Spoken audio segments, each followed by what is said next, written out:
सबसे पहले बहुत ही प्यारा ट्रेलर है, मैं देखा ट्रेलर, जी बहुत जी। मुझे पसंद आया, बहुत ही कॉमेडी है उसमें।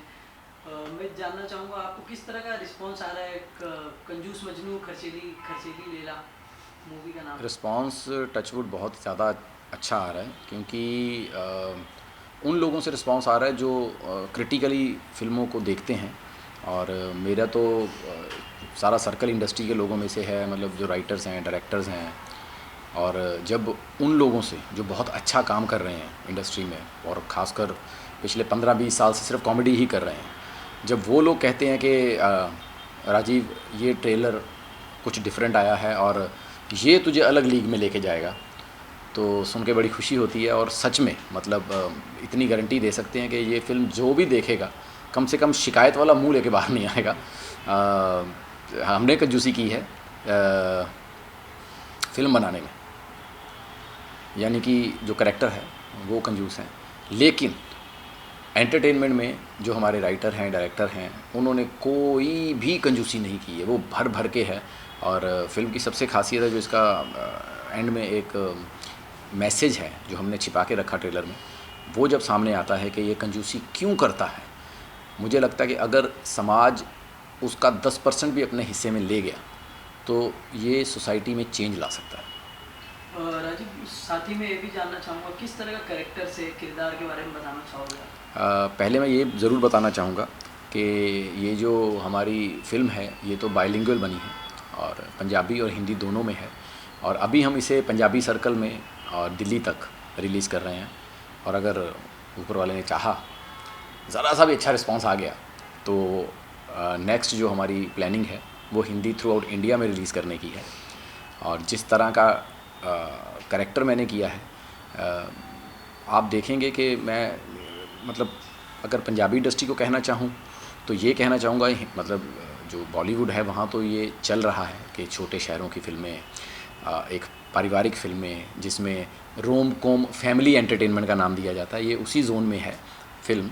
और सिर्फ हमने शहर बदला है, क्योंकि चंडीगढ़ किसी ने एक्सप्लोर नहीं किया जहाँ पर पंजाबी कैरेक्टर होते हैं। लेकिन अगर हम पंजाबी फ़िल्में देखते हैं जो हमारे बॉलीवुड के लोग हैं, तो वो बड़े टिपिकल उन कैरेक्टर से वाकिफ़ हैं कि जैसे मुझे पूछा जाता है कि अरे आप पंजाबी कैसे हो, आप पगड़ी तो बांधते नहीं हैं। लेकिन जब हम पंजाब के बारे में बताते हैं तो पंजाब में जैसे हम ठाकुर्स हैं, है ना, तो वहाँ पर शर्माज, ठाकुर्स, वर्माज सब पाए जाते हैं। तो जो शहर की एक शहरी ऑडियंस है जो उतनी ठेठ पंजाबी नहीं बोलती है, तो ये उन कैरेक्टर्स को लेके, मिडिल क्लास कैरेक्टर्स को लेके फ़िल्म बनाई गई है, जो कि पूरे इंडिया में, जैसे पूरे हिंदुस्तान में पंजाबियों को बहुत प्यार दिया जाता है जब हम गानों की बात करते हैं, जब हम कॉमेडी की बात करते हैं। लेकिन ये फ़िल्म देखने के बाद उन पंजाबी कैरेक्टर से प्यार हो जाएगा जो घर घर में पाए जाते हैं वहाँ पर। साथ ही में ये जानना चाहूँगा, जब आपको मूवी का ऑफर आता है जी। ये कंजूस मजनू खर्चीली लैला, तो क्या रिएक्शन रहता है ऑफर में? मैं इतना कहना चाहूँगा कि मतलब ये इतनी अच्छी फ़िल्म है, हमारे जो राइटर लड़का है बहुत यंग है, अमन सिद्धू करके लड़के का नाम है, और डायरेक्टर हैं अवतार भाई, अवतार सिंह जी, जिन्होंने इस फिल्म को रचा है दोनों ने। और जब मुझे पहली बार नरेशन के लिए चंडीगढ़ बुलाया गया था तो मैं जाके जो थोड़े बहुत चेंजेस थे एक आधे कैरेक्टर में वो किए, उसके बाद मैंने कहा बाकी हम सेट पे देखेंगे। राजीव, साथ ही में ये जानना चाहूँगा कि मूवी का स्टोरी किस तरह का स्टोरी है, बताना चाहोगे? हाँ हाँ, स्टोरी बिल्कुल ये रोम कॉम फैमिली एंटरटेनमेंट है। जैसा कि मैं बड़ा क्लियरली बताना चाहूँगा कि ये फ़िल्म में अगर हम देखेंगे कि जो एक हर परिवार की समस्या चल रही है लाइफ में, मतलब मैं अगर ये फ़िल्म देखोगे आप तो आपको इसके कैरेक्टर अपने फैमिली में दिख जाएंगे। क्योंकि मैंने तो अक्सर देखा है कि हमारे पापा मम्मी को बोलते रहते थे, तू बहुत खर्चीली है यार, रोज़ पैसे मांगती रहती है, पता नहीं कहाँ खर्चे करते हो इतने यार, कौन सी सब्ज़ी इतनी महंगी हो गई यार। तो उनको परिवार में अगर आप देखोगे, आपके परिवार में आपकी चाची, बुआ, बहन, फूफी, कोई ना कोई ऐसा रिश्तेदार निकलेगा। और यहाँ आपका मतलब यहाँ फूफा निकलेंगे या मासड़ निकलेंगे, चाचा निकलेंगे, पापा निकलेंगे, जो अक्सर ये बात करते हैं कि यार ये औरतें बहुत खर्चीली होती हैं। तो ये घर घर की कहानी है। और ये जो परिवार है, ये परिवार कोई गरीब परिवार नहीं है, एक अच्छा मिडिल क्लास फैमिली का परिवार है जिनका अच्छा काम धंधा है। लेकिन कंजूस क्यों है, पिछले 50 साल से, यानी कि ये 3 पीढ़ियों की कहानी चल रही है। इसकी दादी उसी परेशानी से जूझ रही है, उसके माँ उसी परेशानी से जूझ रही है, और अब जो इसकी बहू आई है उसको इस परेशानी से ना जूझना पड़े, इसलिए दादी सुहागरात पे बता देती है कि बेटा तू गलत घर में आ गई है, तू नोट कर ले। अगर आपने ट्रेलर देखा होगा कि नोट कर ले, तूने लास्ट टाइम पनीर कब खाया था, उस डेट को नोट कर ले, यादगार ही रहेगी। यानी कि इनके घर में पनीर नाम की चीज़ है ही नहीं। पनीर खाना है तो कागज़ पर लिख के मिल सकता है, लेकिन सब्ज़ी में नहीं मिल सकता। तो ये इस तरह का परिवार है। और जब उस लड़की को पता चलता है, क्योंकि लड़की बहुत ही बड़े सपनों वाली है, जिसको डेस्टिनेशन वेडिंग चाहिए, जिसकी ड्रेसेस मनीष मल्होत्रा की होनी चाहिए, जब उसको पता लगता है कि उसकी ऐसे घर में शादी हुई है जहाँ धर्मशाला बुक की जाएगी शादी के लिए, तो आप समझ सकते हैं कि मतलब ये कहानी की कॉमेडी किस तरफ जाएगी। और जो एक इसका मैंने कहा था कि जो एंड है वो बहुत बड़ा सोशल मैसेज है इस फिल्म में। साथ ही मैं ये भी जानना चाहूँगा कि आप कभी अपने रियल लाइफ में कभी कंजूसी किए हो? हाँ जी, बहुत ज़्यादा। पर मैं उसे कंजूसी नहीं कहता, मैं उसे वैल्यू फॉर मनी कहता हूँ, क्योंकि हम लोग जो हैं बहुत ही गरीब परिवार से उठ के आए हैं। हमने अपने माँ बाप को बहुत मेहनत करते हुए देखा हुआ है कि मतलब वो जो 5-5 रुपये के लिए, 2-2 रुपये के लिए उन्होंने जितनी मेहनत की है हमें पालने के लिए, तो वो वैल्यू फॉर मनी है। इसीलिए मैं हमेशा कहता हूँ कि मैं कंजूस हूँ जब मैं अपनी चीज़ें खरीदने जाता हूँ, लेकिन मैं कंजूस नहीं हूँ जब मैं अपने परिवार की चीज़ें खरीदने जाता हूँ। राजीव, इसके अलावा मैं जानना चाहूँगा, जिस तरह से नरेशन पार्ट आपने जब जिक्र किया थोड़ी देर पहले, किस तरह का नरेशन पार्ट आपको जिक्र हुआ, और क्या कुछ ऐसी चीज़ आपको अच्छी लगी स्क्रिप्ट में जो बताना चाहूँ? सबसे अच्छी चीज़ तो मुझे स्टोरी लगी। और मैंने कहा था कि हमारे राइटर हैं अमन सिद्धू, बहुत यंग हैं, पंजाब में अच्छा काम कर रहे हैं, डायरेक्टर हैं, पंजाब में 4-5 फिल्में अच्छी कर चुके हैं, अवतार सिंह जी। ये उनकी दिमाग की उपज थी इस आइडिया पे। और जब मुझे नरेशन के लिए बुलाया गया था तो मैंने जब स्टोरी सुनी तो 1-2 चेंजेस किए मैंने, जो फिल्म में बहुत अच्छे निकल के आए हैं। कि जैसे हमारा तलाक का केस एक नया शादीशुदा जोड़ा ही लड़ रहा, तो जज का पहले हिस्सा आता है, ओ हो कहते वाह वाह, तलाक का केस मिस्टर एंड मिसेज लड़ेंगे, बड़ा मज़ा आएगा। और सच में पूरी फिल्म में मज़ा आता उसी कैरेक्टर की वजह से कि वकील को बीवी बोलने नहीं देती अदालत में, तो कैसे वो ह्यूमरस चीज़ें निकल के आ रही हैं। और सबसे अच्छी मैं ये गारंटी देता हूँ, जैसे हमें दुनिया जानती है कि हम स्टैंड अप कॉमेडियन हैं, हम 15-20 साल से जब काम कर रहे हैं तो अपनी स्क्रिप्टों पे बहुत काम करते हैं, खुद इनपुट्स बहुत डालते हैं, लेकिन मैं गारंटी देता हूँ कि फ़िल्म इतनी अच्छी लिखी गई थी, यकीन मानिए जैसी लिखी थी वैसी शूट कर दी, मुझे एक लाइन भी ऐड करने की ज़रूरत नहीं पड़ी, मतलब इतनी अच्छी लिखी हुई फिल्म थी। राजीव, स्टैंड अप कॉमेडी की मैं बात करूँ, अगर आपकी मैं बात करूँ तो जो शो आप करते हो कपिल के साथ, आपने कभी डिस्कस किया अपने स्क्रिप्ट के बारे में? कपिल पाजी ने कुछ कहा आपको स्क्रिप्ट को लेके, कुछ आपको बताया रहेगा? फिल्म की या जो शो की स्क्रिप्ट होती? फिल्म की स्क्रिप्ट। फिल्म की स्क्रिप्ट नहीं, उसने ट्रेलर देखा तो उसको ट्रेलर बहुत अच्छा लगा। तो मैं वही कह रहा हूँ कि मैं ट्रेलर मैंने उन लोगों को भेजा जो 15-20 साल से कॉमेडी कर रहे हैं और बहुत अच्छी कॉमेडी कर रहे हैं। तो जब उन सब लोगों ने एक ट्रेलर को अप्रिशिएट किया, मतलब जैसे मेरे साथ अंबरदीप सिंह हैं जो पंजाब के इस वक्त नंबर 1 राइटर डायरेक्टर हैं, उनका जब सामने से खुद फ़ोन आता है कि पाजी ट्रेलर ने कमाल कर दिया, मतलब बहुत अलग ट्रेलर निकल के आया, तो फिर मुझे यकीन हो गया कि जब उन लोगों को ट्रेलर पसंद आ रहा है कि जिन्होंने कॉमेडी में बहुत नाम किया है और बहुत काम किया है, बहुत रुतबे से काम किया है, तो मुझे यकीन हो गया कि ये फ़िल्म अच्छा काम करे। और फिल्म मुझे पता है कि अच्छी ही है।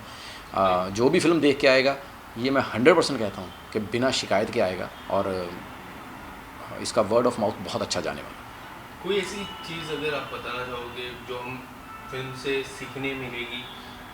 मैं वही कह रहा हूँ, वो जो है, वो जो एक मैसेज है जो लास्ट में है उसके लिए फ़िल्म देखनी पड़ेगी। और मैसेज सच में बिलीव मी कि वो समाज को सुधारने वाला मैसेज है।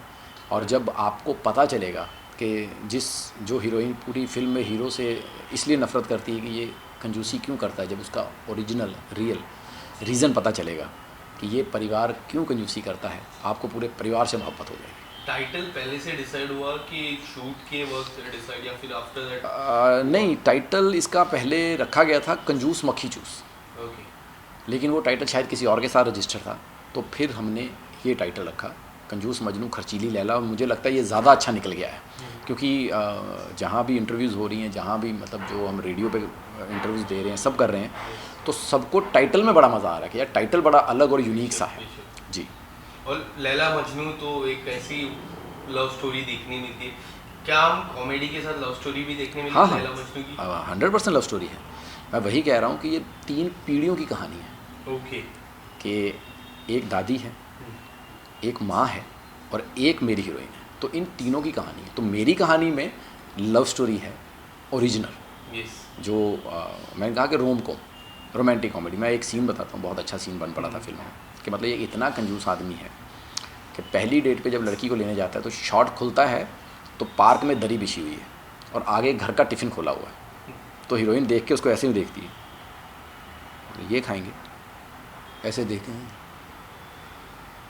यहाँ पे खाएंगे, कहता है हाँ माँ के हाथ की दाल है ना, माँ के हाथ की दाल का टेस्ट ही बड़ा अच्छा होता है। तो हीरोइन की एक ही लाइन आती है कि तो तुम्हें लगता है मेरे घर में माँ नहीं है। सो इस तरह का ह्यूमर पिरोया गया है क्योंकि इसके घर में सिर्फ दाल बनती है। तो दाल का इतना इम्पोर्टेंस दिखाया गया है फिल्म में कि शायद देखने वालों को लगेगा कि इतनी दाल मुर्गी ने सारी ज़िंदगी में नहीं खाई होगी जो इनके परिवार में बन रही है। राजीव जी, इसके अलावा जाते जाते मैं हमारे दर्शक से आप थोड़े बता दीजिए कब आने वाली है पिक्चर और कहाँ वो देखने मिलेगी? ये फिल्म आने वाली है जी 13 जनवरी को। पंजाब में बहुत ही अच्छा फेस्टिवल होता है लोहड़ी का, और जहाँ पर ये पंजाब का नया दिन माना जाता है, मतलब नया साल माना जाता है कि शुरुआत जो नए साल की जाती है। तो हम बेसिकली उन खुशियों में थोड़ी सी और खुशियाँ ऐड करने के लिए आ रहे हैं और दुआ करते हैं कि सबका नया साल लोहड़ी बहुत ही खुशियों भरी जाए और उन खुशियों में थोड़ा सा हिस्सा हमें भी मिल जाए। राजीव, मुझे आपसे ये पूछना है कि आप कलर्स के बहुत सालों तक हिस्सा रहे थे जी, और अब बिग बॉस में निमृत कौर है जो जी, बहुत अच्छा खेल रही है, आप उनके लिए क्या कहना चाहोगे? All the best. क्योंकि इस बार का बिग बॉस काफ़ी एंटरटेनिंग है, बहुत यूनिक कैरेक्टर इकट्ठे किए हैं, और जिसमें जब निम्रत ने पहले हफ्ते में जो काम किया था तो मुझे लगा यार ये लड़की कहाँ से इतना निकल के आ गई, फिर उसके जो इमोशन निकल के आए, तो मुझे पहली बार मतलब एज एन एक्ट्रेस उसे मैंने देखा हुआ था, मुझे बहुत अच्छे लगती थी एज एन एक्ट्रेस, लेकिन जब वो उसका बीच में वो डिप्रेशन वाला फेज़ बिग बॉस में देखने को मिला तो मुझे लगा कि नहीं है, ये पंजाब की शेरनी, बहुत बहादुर लड़की है, और जिस बहादुरी से वो बिग बॉस खेल रही है बहुत यूनिक और बहुत अच्छा खेल रही है अगर आप सब करैक्टर्स में देखेंगे। So all the best Nimrat. Rajiv, साथ ही में एक ही जानना चाहूँगा, OTT का ज़माना आ चुका है जी। क्या कोई आगे फ्यूचर में कोई वेब सीरीज़ देखने मिलेगी आपको? नहीं, वेब सीरीज़ तो अभी नहीं मैंने साइन की है, मैंने 2 लिखी हैं जिस पे मेरी बात चल रही है उसको OTT प्लेटफॉर्म पे लाने की, लेकिन एक फ़िल्म और हमने कर रखी है जो बहुत जल्दी OTT पे दिखेगी आपको, जिसमें मुझे तो लोग शायद पहचान भी ना पाएँ, मतलब अनएक्सपेक्टेडली एक अलग राजीव दिखेगा आपको एज ए सीरियल किलर। सो वो फिल्म देखने वाली है क्योंकि उसमें सब OTT के, मुझे जब काम करने का उनमें मौका मिला तो विनय पाठक सर के सामने खड़े होना as an actor, Anupriya Goenka, Vikram Kochhar, इन 4 लोगों की कहानी है, और जब 3 ऐसे धुरंधर कलाकार आपके सामने हों उस वर्ल्ड के, तो बहुत देखने को मिलेगा। वो फिल्म है हमारी जिसका हमने नाम रखा है मक्कारियाँ। सो वो बहुत ही मतलब साइकोपैथ थ्रिलर है और बहुत ही मतलब इंटरेस्टिंग कहानी है उस फिल्म की भी, तो वो भी बड़ी जल्दी आपको देखने की मिलेगी। और मैं एक चीज़ और थैंक्स कहना चाहूँगा कि मैंने बीच में 3-4 साल फिल्मों में ही काम करने के लिए टीवी से थोड़ा सा मैं बड़ा लिमिटेड काम कर रहा था कि एक अलग अगर टीवी से कि जो हमारी पहचान बनी है एज ए कॉमेडियन, तो उसको तोड़ने के लिए होता ना कि थोड़ा गैप हो और नए बन के आओ, तो ये फिल्मों में मैं नया बन के आया था। लेकिन उसके बावजूद जब अभी कपिल को शो दोबारा ज्वाइन किया, so I am really thankful to the audience जिन्होंने उस कैरेक्टर को वापस उतना ही प्यार दिया, और जिस प्यार से मोहब्बत से उस कैरेक्टर को मतलब जहाँ भी आज जाता हूँ तो लोग मतलब मुझे नहीं पता, मतलब ये तो जानता हूँ कि कपिल का शो इतना बड़ा है कि मतलब मैंने अगर उसके ज़िंदगी में मुश्किल से 30-35 एपिसोड किए होंगे पूरे जो भी उसके सीज़न चले हैं, तो लोगों को मेरा पिछला 5 साल का काम याद नहीं होगा जो हमने 2007 से लेकर 2014 तक किया था। कपिल शर्मा याद हो जाता, तो जब अभी किया तो जहाँ भी जाता हूँ ओए राजू, तो जो नया नाम मिल रहा है वो बहुत अच्छा लग रहा है। सो टीवी का वापस प्यार देने के लिए बहुत बहुत शुक्रिया। Thank you sir. Thank you.